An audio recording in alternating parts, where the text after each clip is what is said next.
Influencers promising men money, sex, and status. But critics say this online movement is radicalizing young men by spreading misogyny and misinformation.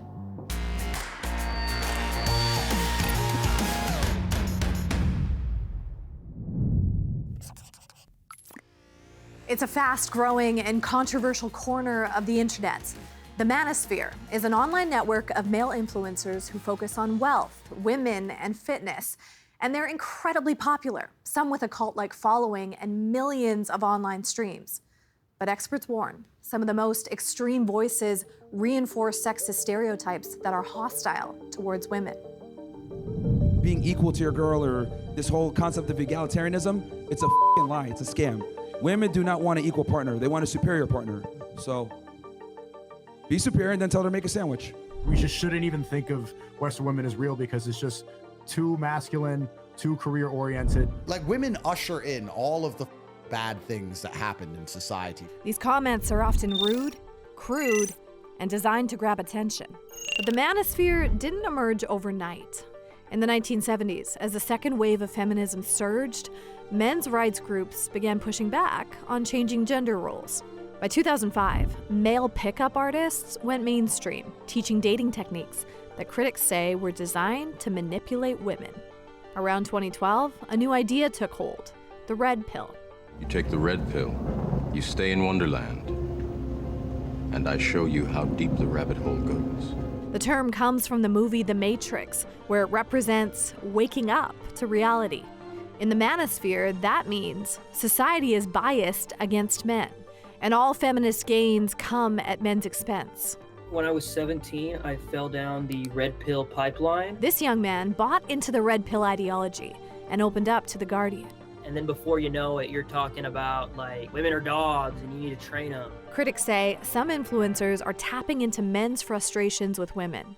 But it's not just that. They're minting money off their messages too. Maybe I say things and do things for a reaction because it makes me money and allows me to live this lifestyle. Perhaps the most well-known figure in this space, Andrew Tate, the so-called king of toxic masculinity. If you want to be a millionaire, learn from millionaires. He's built a global brand through get-rich-quick schemes and provocative online videos amassing billions of views. It doesn't matter if a man slept with 20 girls or 200 girls. He is still the man. If a woman slept with 200 men, she is worth less. In 2025, UK prosecutors announced charges against Tate and his brother, including rape and human trafficking. The Tate brothers deny all accusations, none of which have been tested in court. Still, their message and those of many others continue to resonate with millions of young boys and men who idolize them despite their controversial views. Well, now experts say some of those online beliefs are showing up as disturbing behavior in the real world. Luc Cousineau is a researcher and instructor at Dalhousie University. He published a report in the journal Gender and Education about how hypermasculine beliefs are showing up in the classroom. Luc, great to have you on the show today. Thanks so much for having me. So what are you exactly seeing, when it comes to teachers and students with these videos becoming so mainstream? We're seeing students, younger students especially, parroting things that they see on these videos in class. So repeating phrases, repeating terms, saying things to teachers and other students. And we're also seeing, especially with older students, them sort of taking that information, synthesizing it, and maybe saying more complex and more disturbing things to teachers. And in some places, even moving towards sexualized touch of teachers. Can you give me some examples, Luke, some tangible examples of what you're talking about? Certainly young male students saying to teachers, well, I don't need to listen to you because you're a woman and I'm a man and I don't need to listen to you. These are boys of 12 and 13. We also have evidence in that study and with other work we've done of boys in the 15, 16, 17-year-old age group of inappropriately touching their teachers, often in a sexualized nature, or saying to their teachers, hey, maybe when I'm graduated, we could get together. And so it's really, we're seeing it really as fueled by their online content consumption. Like a 10-year-old is not just typing in misogyny into, YouTube or Roblox or Discord here. So how exactly is this content reaching them? Well, there's a few different ways that it's reaching them, and I think it's really important that you brought up spaces like Roblox, for example, because there's great research coming out of places like the University of Waterloo, for example, where they're demonstrating that on Roblox there are communities that are really sort of meant to bring kids along towards more radicalized views. And so sometimes that's far right or other content, but a lot of times it's these spaces of misogyny that we really cover in our work. You mentioned radicalization. How does a regular kid get radicalized? It's usually a slow process. It takes time. So we see kids brought in because they're like, oh, this content is interesting, or it's funny, or I like the way that this guy talks. And really slowly over time, they start to take on those views. They get shown by the recommendations, other content providers that they can watch, and it happens slowly over time. Nobody wakes up one day and says, oh, today I have really radical, say, gender-based views about misogyny. It takes time to learn those things. So what should parents be listening for and watching for then, Luc? Has your kid's attitude really changed about something? Are they speaking really differently? Say, if it's a boy or a young male identified child, are they speaking really differently about women? Are they speaking to their mother or about their teachers or their classmates differently? Really changes in behavior. Also withdrawal, because a lot of these communities, once we start to get into more extreme ideas, they say, well, don't talk to your parents about this. Don't talk to your teachers. Don't talk to your trusted adults in your life. You need to keep this to yourself and just talk to us about it. That's another way that we see people move into more radical views. And so if your kid, who has always been willing to talk to you about what they're doing online, suddenly stops, that's something that we really need to pay attention to. Okay, so isolation is a key point here. I hear a lot about red pill, black pill, blue pill. I mean, what exactly do these mean, and why does it matter?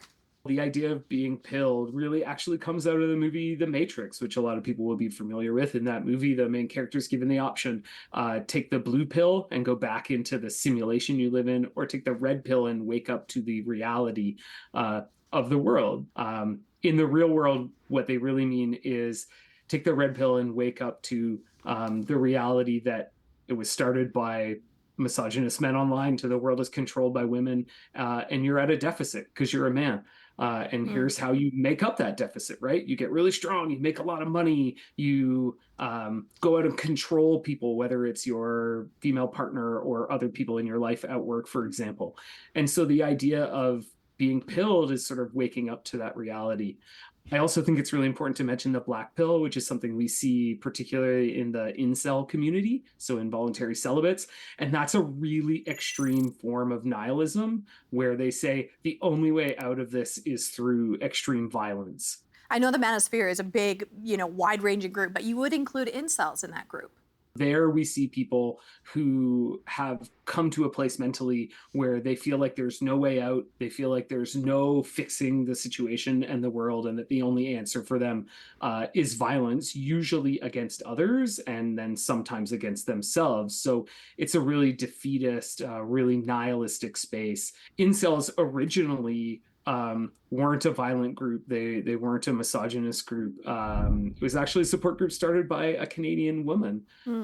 But over time, we've seen a real development of that group, especially around misogyny, anti-feminism, and a couple of other things that actually fit them really well into broader understandings of the Manosphere. So I think it's important that we include them in those discussions, yeah. And are there Canadian examples of that, where we've seen the Manosphere have a negative, detrimental impact on society? Yeah, I think the easiest example, contemporary example for people is the 2018 van attack in Toronto. Many people were killed and injured there. And the attacker there, who I'm not going to name, but said in their manifesto and their posts online that they identified as a member of the incel community, and talked a lot of Manosphere rhetoric in their writing about that. Luc, why do you think the message of the Manosphere is landing and resonating so well right now? for a lot of young men, they are looking for a way to be in the world. How do I become a man in this world, in a world that's really rapidly changing? Technology is changing really fast. Financial roles and how we get success financially in the world is changing really rapidly. And so they're looking for information about how to be a man. How do I be successful in this space? And if they don't find that through trusted adults or more traditional means, they go looking online. We know that millennials and younger get the majority of their information from social media and other online content. And so they go looking for answers there. And what they find, unfortunately, is mostly manosphere content. Luc, how do we counter this type of influence? We need better educational policy. We need better digital literacy for everybody, not just kids, but teachers and parents, to understand where this content comes from, who is pushing it, why they're pushing it, and the effects that it has on people. It's a really hard question. Well, one of the things I'd like to see is national data gathering about this. We don't have any nationally sanctioned, collected by the government through the census, for example, internet use data for children under 16 in this country. And I think that's a real miss, something that's a real danger for us because we don't have data. So it's really hard for us to make really good recommendations. Well, one man from the UK who says he went down the rabbit hole is now publicly sharing his story. This video about Will Adolphi's life, produced for Movember, gives us a sense of why so many young men are drawn to this content. In a world where there wasn't any guidance, I was getting really clear answers from these influencers. Work hard, believe in yourself, and you will be successful. My mentor became an online masculinity influencer. So that was the first mentor I had. It was like, this person was like a father figure to me. They were like the dad I wished I had, but never did. They were offering me guidance, and I desperately needed that. Being a great date is not rocket science. Got this. You can do anything you put your mind to. You know, I did feel relief. I felt a sense of belonging. It felt like a lifeline at the time. Well, Will is now a psychotherapist trying to help other men break free. One study says 40% of all men in the U.S. trust one or more of these manosphere voices. Tim Caulfield explored these themes in his documentary, Harder, Better, Faster, Stronger, which aired on CBC. He is a professor at the University of Alberta and also an expert on misinformation. Great to see you again, Tim. Thanks for having me on. Okay, so why dig into this topic? Oh, I think that clip really highlights why I was drawn to this. This is a major phenomenon. And since we did the doc, it's become, I think, a bigger phenomenon. And just think about it in the context of politics, which really wasn't our focus, but I think it played a large role in what happened in the United States. But of course, as that clip highlights, it's also having a huge impact on mental health, on physical health, on people's sense of where they belong in the world. And I think the evidence tells us it's pulling people into some pretty dark corners. You talked to so many different men and experts, Tim, in your doc. What surprised you the most? So you get these really constructive ideas, and we heard this consistently, that, there's no definition of being a man. It's, whatever you make of it. But you also get the sense that some people feel lost, as we heard in that first clip, right? And the manosphere gives them a home. It gives them a community. And while short term that might feel comforting, long term we know it's associated with real problems. Tim, what type of misinformation are these influencers spreading? The idea that we should all adhere to sort of this regressive traditional view of masculinity is problematic. And then there are a whole bunch of, for example, health issues that are tethered to that view of masculinity. Contrary to the promise of the manosphere, becoming more masculine, becoming more manly is not going to make you healthier. On the contrary, in fact, often the manosphere, they've pushed ideas like don't use sunscreen, it's not manly. Wrong. Don't eat fruits and vegetables. That's not manly. Wrong. It's okay to eat lots and lots of red meat, embrace the carnivore diet. Wrong. These are things that just aren't supported by the body of evidence, but the manosphere presents it as if it's fact. You were traveling around North America for the CBC doc, talking with all kinds of men, many on the extremes. Now, one group featured in the film has some unusual rituals. Take a look. Is it true that you drink urine? Oh, yeah. So some people think drinking your own urine will make you more manly. Yeah. Have you tried drinking your pee? I have not drank my own pee. I've done a lot of crazy things in my life. That's not one of them. So for me, it's like an act of self-love. I gotta say, also, you're very good at multitasking. That was impressive. Thank you. Tim, your face says it all. How concerned are you about that messaging, though? Yeah, not a shy peer either, right? I mean, that was hot off the tap. I'm very concerned about it, and I think interviewing that particular influencer is also a really important lesson. He's a very engaging individual. You can see why individuals are drawn to him. He's a real character, very warm, and despite that, a lot of the messaging is problematic. First, you don't drink your own pee. Don't do that. Yeah, don't do that. Don't do that. But of course, they have a lot of other bits of advice, from supplements that they're selling to extreme diets that can be really harmful. And often, I think this is important to highlight, they also push unrealistic body image goals. Do you think these influencers believe what they're selling, or they're just trying to be provocative? You're going to hate my response, but I'm going to say it anyway. I think it's on a continuum. I think there are some that genuinely believe it. That individual, that influencer, I think he kind of believed it. He really he fell down the rabbit hole. Now he was living in the rabbit hole, and he was pulling other people in. But I think a lot of them are full-on grifters. A lot of the influencers online, they're selling supplements. They know there's an audience out there. An audience that they can play to, and they're doing that. And the other thing that happens, there's very well-known, and I'm not going to say names here, influencers, including in the science space, that have discovered that the manosphere is a very profitable audience, and so they've shifted to cater to that audience. Wow. Tim, you get personal in your doc. I want to talk about that. You're going to stick around with us? I'd love to. Okay.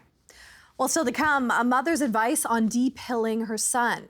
But first, let's separate fact from fiction in the headlines this week. Here is your reality check.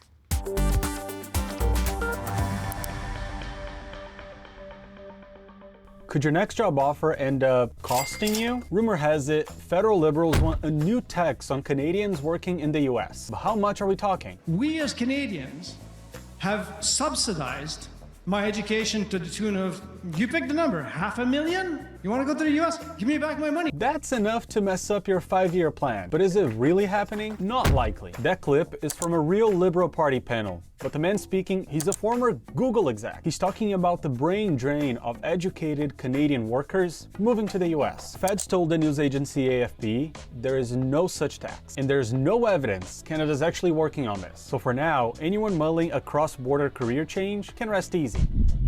Governments are scrambling to keep up with the AI boom, but some shortcuts might not be worth it. Last month, South Africa withdrew a draft of its brand new AI policy after journalists discovered that some of the sources it cited were AI hallucinations, such as a fake article from a real publication or a journal that doesn't exist at all. So the next time you use AI for writing, remember, the devil's in the details, but the proof is in the proofreading.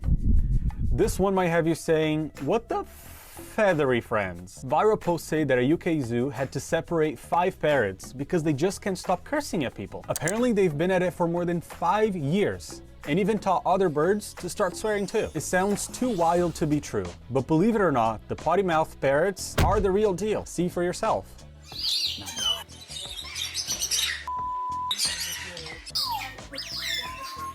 See what I mean? The zoo CEO told Snopes that they've toned it down over the years, but it's still fairly common to be greeted with a when you visit their habitat. That's your reality check. Now you're in the know. Coming soon on Big If True, how one-of-a-kind art pieces are being forged, what that means for an industry built on creative expression.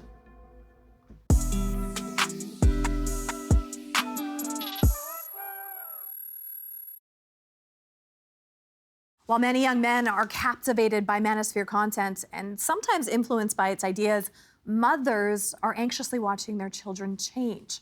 Rachel Parker, a young mom and lawyer, heard her 11-year-old son say, "Women are gold diggers." She then started watching the content he was consuming. Now she's sharing tips on TikTok on how parents can depill their boys. I would also get him to show me videos that he thought he agreed with, and like clips and snippets of like anything that got said that he agreed with, and we would deconstruct that. We would have an actual conversation. Where do you think this comes from? Why do you think he's saying that? Why do you think he feels that way? Consider the source. Does he look like he knows what he's talking about, or could he potentially be coming at this from a very personal and emotional standpoint? And this was all the groundwork that I laid in order for my son to then have, once that was all deconstructed, to have the critical thinking skills in order to not let it blossom again. Well, you can find more on how Rachel depilled her son on her TikTok page. Tim Caulfield is back with us. Tim, I was so fascinated in your doc that you included your sons in the narrative. I mean, that's a very personal choice. Why was that important to you? I was hesitant to do that. I try not to include my family in any of my public-facing work, but they were interested in doing it, and I also thought it was important to highlight. Look, I have sons. I can relate to the challenges that both parents have, but also that young adults have. And the other reason I thought including my sons would be interesting is they're a little bit different generations. My eldest son, kind of not the TikTok generation, I'll put it that way. Sure. And my younger son, very much so, right? So they had a different experience growing up, and it's reflected with their interface with the Manosphere. I remember this, image in the doc where you and your son are sitting at the nail salon. You pointed out that you would never have done that with your father.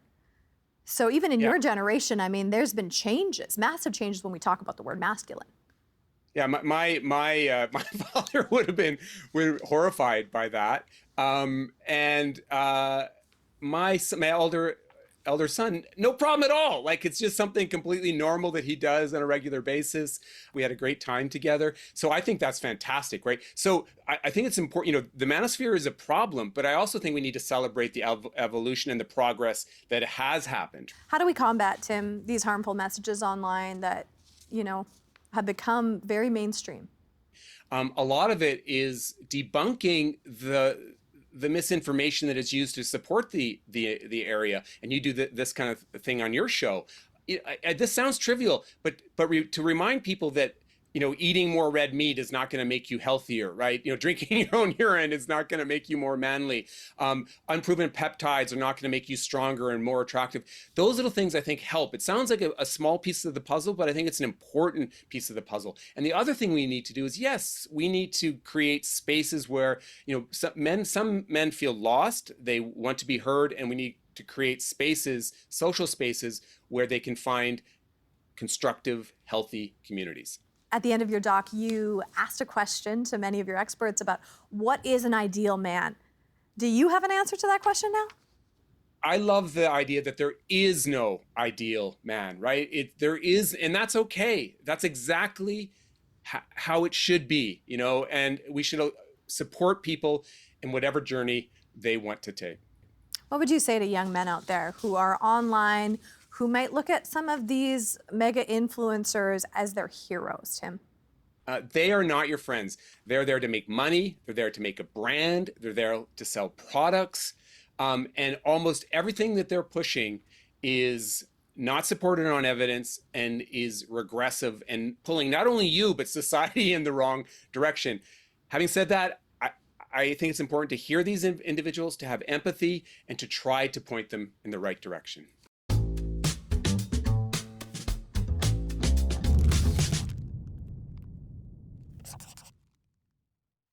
Not sure who to trust in a world of misinformation? Come to Big If True. Find us on Instagram and YouTube. Visit our website for extra content. Email us to get your thoughts on the show. Not every young man exposed to extreme Manosphere content will believe it or act upon it. But experts say repeated exposure can shape how some see the world. Now, understanding how creators capture their attention and how algorithms push content may help young people think more critically about what they see on the web. I'm Molly Thomas. This is Big If True. We'll see you next Sunday. or anytime online.